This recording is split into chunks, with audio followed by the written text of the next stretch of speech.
gusto niyo pumasok sa bodega para titan. Pwede po. Okay. Yan. Tapos. What? Kasi man, paano? Ipita niya.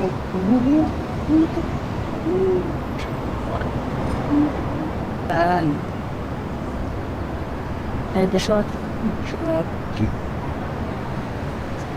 Plastic pattern. And, kalakad. Kan.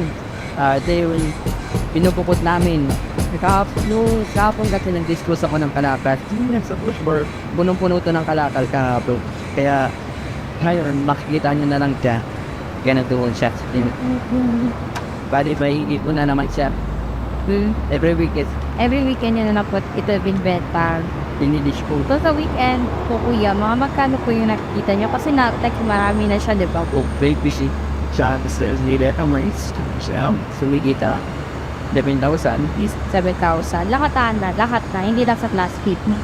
So, meron po ba kayong mabibenta na mga waste clothes from garbage like yung mga garbage na nakikita nyo? Binibigay din sa mga tao. Binibigay na lang, hindi binibenta. Ano yung mga bags, diba? Meron ba ng ganun dito? Pero wait sa likod. Ito, these are things. Binibigay nila. Bibigay pa like Sa pag ano po ba yung most nyo nakikita dito na na mga bagay na hindi dapat ibibenta sa kalakal?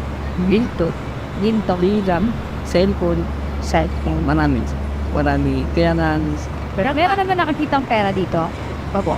Kaya may isa lang po at mausa. Ano yung basura kasi nandiyan ang pera. Basura. Kahit sabihin mo na parami ang trabaho namin, pero diyan namin napapag-aral yung mga anak yan. Na katulad ko, umaulay ako ng tao, kaya ng mga tao 2 years. Sila yung mga nag-resilience. So, ako naman sumukontrata ba rin basura. Ano? So, binabayaran din sa yung binabayad sa akin, ay napasahod din naman siya at Masaya po ba kayo pag nakakita kayo ng cellphone? oo naman, sobrang saya.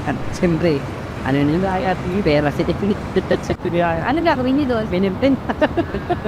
Saan niyo po yung misfit? Bahit kanino, now, For example, this is my phone. How much it is? depende. It depends. It depends on the negotiation kuya. Klase ng cellphone kasi For example, how much? may 2 points, may 1 side. 2,000 Apprentice na or what?